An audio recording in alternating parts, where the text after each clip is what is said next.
ചമയേണം. വെള്ളം ചേർത്തതിൽ കർപ്പൂരത്തിൻ അത്തർ പൂശി തന്നിടണം. 6 കാൽ തേരിലേറി തോഴരുമൊത്തെഴുന്നള്ളേണം. ആരവമായി കലിമുത്തിൻ മാധുര്യം മുഴങ്ങേണം. വെള്ളലിവാസിൻ പുടവയണിഞ്ഞ് മണവാളൻ ചമയേണം. വെള്ളം ചേർത്തതിൽ കർപ്പൂരത്തിൻ അത്തർ പൂശി തന്നിടണം. ഓ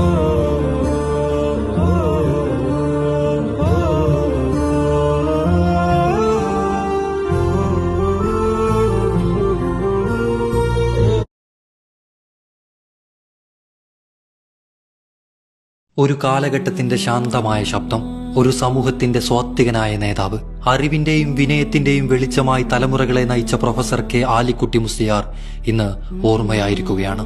സമസ്ത കേരള ജംഇയ്യത്തുൽ ഉലമയുടെ ജനറൽ സെക്രട്ടറി എന്ന നിലയിൽ അദ്ദേഹം വഹിച്ച നേതൃത്വം ഒരു പദവിയുടെ മഹത്വമായിരുന്നില്ല. ഉത്തരവാദിത്തത്തിന്റെയും ത്യാഗത്തിന്റെയും സമർപ്പണത്തിന്റെയും ഒരു ജീവിതമായിരുന്നു അത്. വിദ്യാഭ്യാസ രംഗത്തും മതപഠന രംഗത്തും സാമൂഹിക ഇടപെടലുകളിലും അദ്ദേഹം പകർന്ന ദിശാബോധം അനേകം തലമുറകളെ രൂപപ്പെടുത്തി.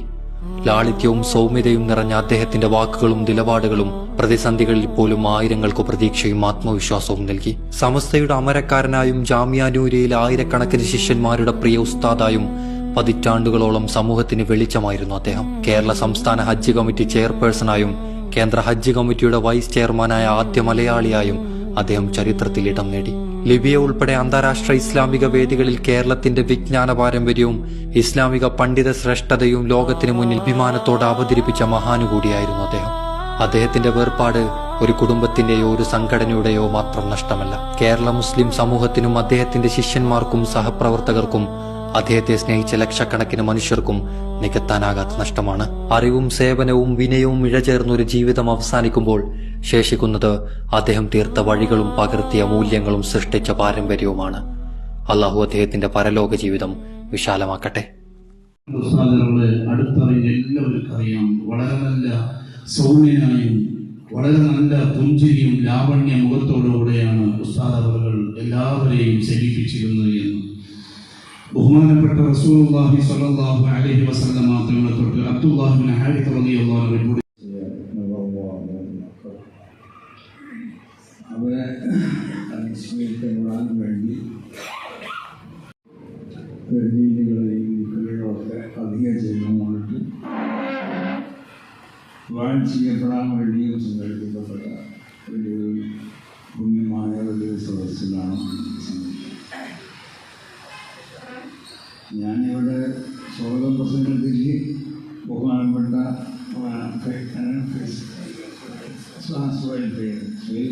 സൂചിപ്പിച്ചതുപോലെ ഞാനിപ്പോൾ മൂപ്പരെ ഫോൺ നമ്പർ കാണാതെ പഠിച്ചു. കാരണം എപ്പോഴും വിളിച്ചാണ് ഞാൻ വിളിക്കുമ്പോൾ ചിലപ്പോൾ ദർശനായിരിക്കാം, ഇപ്പോൾ ദർശനത്താന്ന് പറയും, അല്ലെങ്കിൽ ആരുടെയും വല്ല സംഗതികൾ ചർച്ച ചെയ്യാനിരിക്കാം.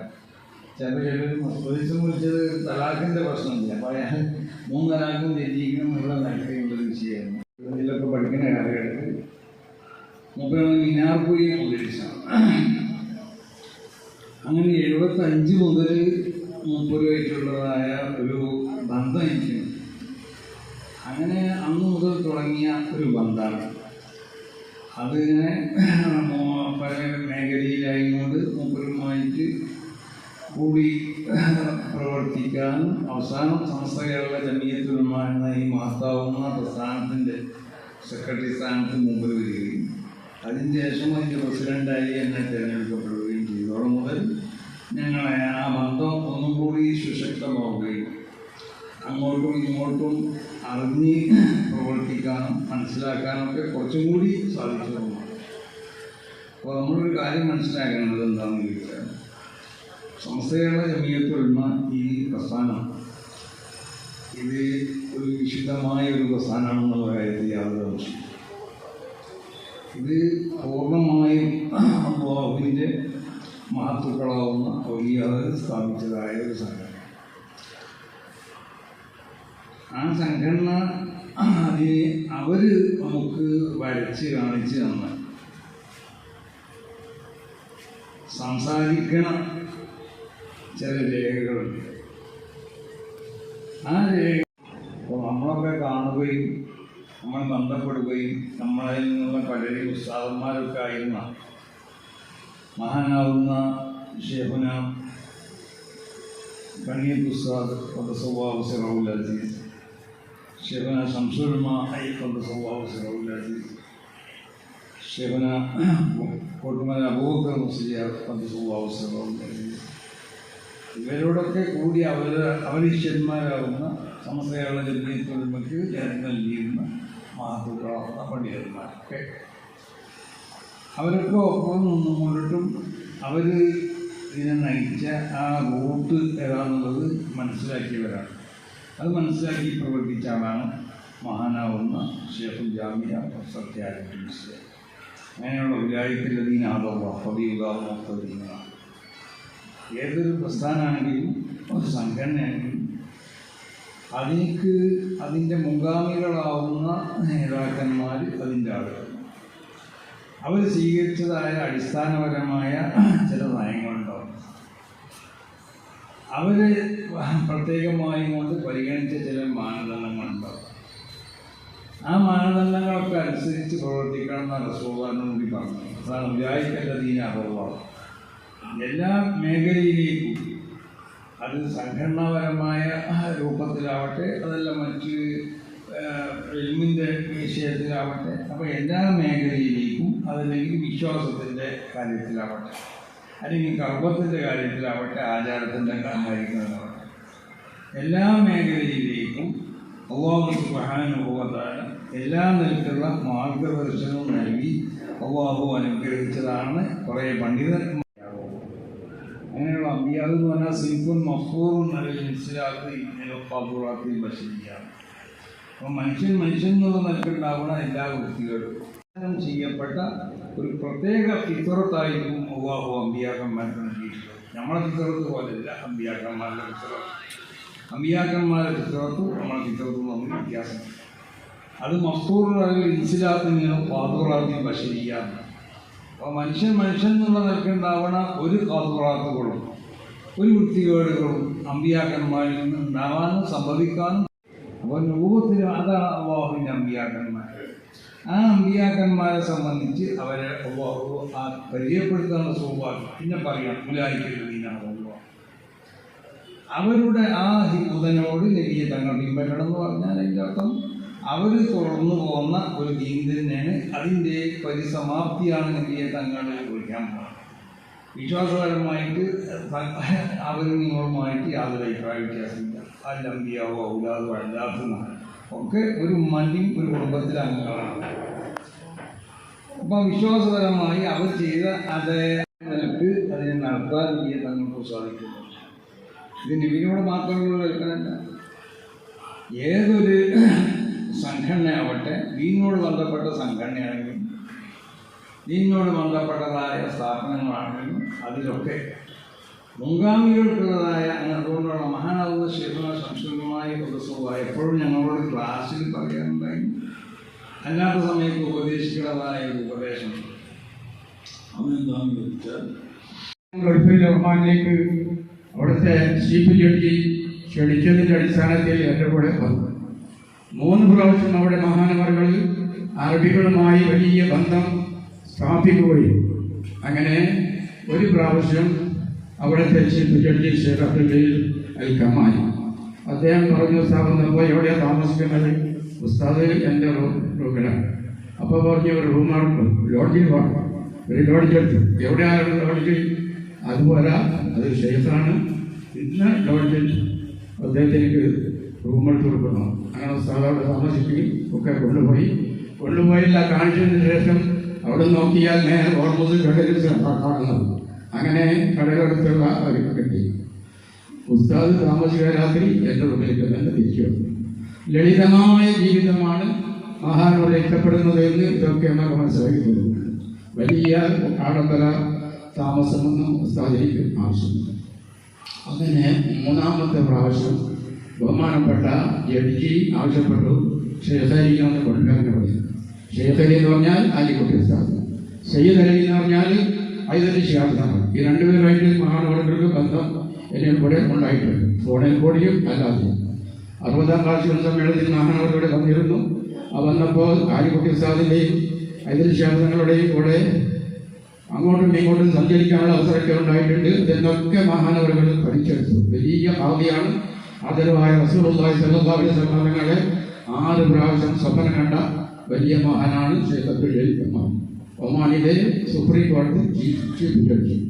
100-ാം വർഷത്തിലേക്കും ബഹുമാനപ്പെട്ട സയ്യിദുൽമയുടെ കത്തും കൊണ്ട് ഞാൻ പോയിട്ടുണ്ട്, ക്ഷണിച്ചിട്ടുണ്ട്, വരാൻ സാധിച്ചിട്ടില്ല.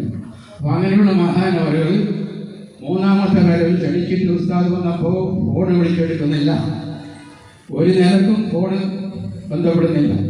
എൻ്റെ ഫോൺ കണ്ടാൽ ഇപ്പോൾ എടുക്കാറുണ്ട് ആദ്യം, എൻ്റെ ഫോണും എടുക്കുന്നില്ല. അങ്ങനെ ഉസ്താദ് 3 ദിവസമാണ് ഒമാനിൽ നിൽക്കുന്നത്, തിരിച്ചു വരാനാണ്. ആ സമയത്ത് മഹാന്റെ അനുജനാണ് ഷെയ്ഖ് യഹിയൽ കമാലി, അദ്ദേഹം ഗവർണറാണ്. അദ്ദേഹവുമായി ബന്ധപ്പെട്ട് ഇങ്ങനെ ഷെയ്ഖ് വന്നിട്ടുണ്ട്, പോകാനായി ഒന്ന് ജ്യേഷ്ഠനൊന്ന് കാണണം. അങ്ങനെ പോയി ക്ഷണിച്ചതിന് ശേഷം മജീസിലേക്ക് വന്നിട്ട് എത്തിയിട്ടും സംസാരമില്ല. കാരണം തൻ്റെ ഉമ്മ 3 ദിവസം മുമ്പ് മരിച്ചു. ആ ഉമ്മനെ ശുശ്രൂഷിക്കാൻ വേണ്ടി ചീഫ് ജസ്റ്റിസ് സ്ഥാനം രാജിവെച്ച് എഴുതി കൊടുത്താണ് ഗവൺമെൻറ് ഉമ്മാനെ നോക്കാൻ വേണ്ടിയിട്ട്. അത്രത്തോളം ഉമ്മയുടെ സ്നേഹമുള്ള ആ മകന് അദ്ദേഹത്തിൻ്റെ മാതാവ് മരിച്ചിട്ട് 3 ദിവസമായി. പള്ളിയിലേക്ക് വന്നിട്ടില്ല, ഒരാളോട് സംസാരമില്ല, ഭക്ഷണം കഴിക്കുന്നില്ല. ഇങ്ങനെയുള്ളൊരവസ്ഥയിലാണ് പോയത്. 3-ാം ദിവസം ഇങ്ങനെ യഹിയ കൂട്ടിക്കൊണ്ട് വന്നപ്പോൾ ഉസ്താദുകളൊക്കെ പ്രവർത്തിക്കുന്നു, മഹാനായ മഹാനവർ ഇരിക്കുന്നുണ്ട്, ഗവർണറും അതുപോലെ ഒരുപാട് ഉലമാക്കൾ അറബി പണ്ഡിതന്മാരുണ്ട്. അപ്പോൾ മഹാനായ ഷെയ്ഖ് ജാമിയ ഉസ്താദ് തൊട്ടെഴുന്നിട്ട് ചൊല്ലി, എന്താ ചൊല്ലിയത്? ഖൈറും മിനൽ അബ്ബാസി സബ്റുക ഇന്നമാ സബ്റുനായി എത്തി. ഈ ഒരു പദ്യം ആര് ചൊല്ലിയതാണ്? ആ പദ്യം അങ്ങനെ ചൊല്ലി. അബ്ബാസ് റളിയല്ലാഹു തആല അൻഹു വഫാത്തായപ്പോൾ മകനായ റഈസുൽ മുഫസ്സിരീൻ അബ്ദുല്ലാഹി ഇബ്നു അബ്ബാസ് റളിയല്ലാഹു അൻഹു ഇതേ രീതിയുടെ പ്രതികരണം ആ സംസാരിച്ചിട്ടും ആ സഹാബാക്കൾ ഒന്ന് പറഞ്ഞിട്ടും അബ്ദുല്ലാ തങ്ങൾക്ക് എന്താണെന്ന് ക്ഷമയില്ല, ബോധമില്ലാത്ത ഒരവസ്ഥ. അപ്പോഴൊരു കാട്ടറബി വന്നിട്ട് വലിയ പദ്യമാണത്.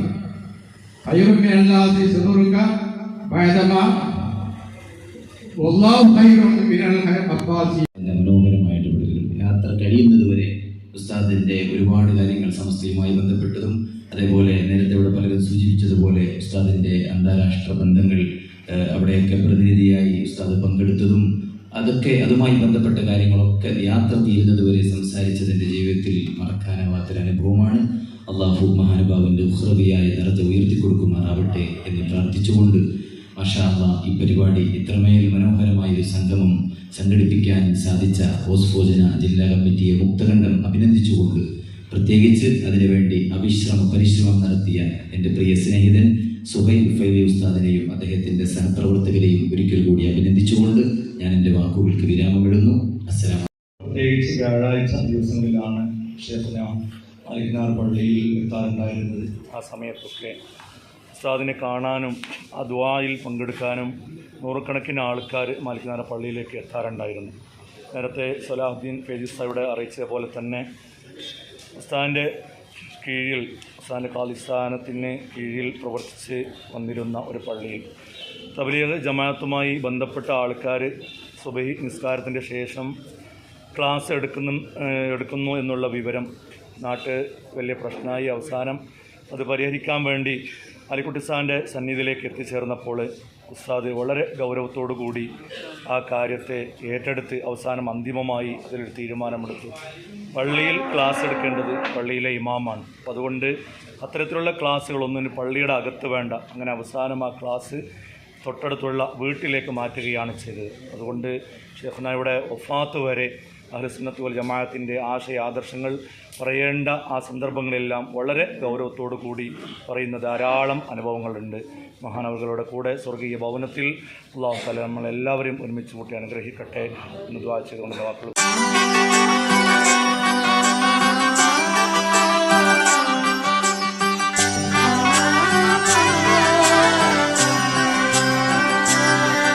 ഇവളണിയും പൊന്നല്ലേ കനവുണരും ദിനമല്ലേ മുഞ്ചത്തി പെണ്ണ്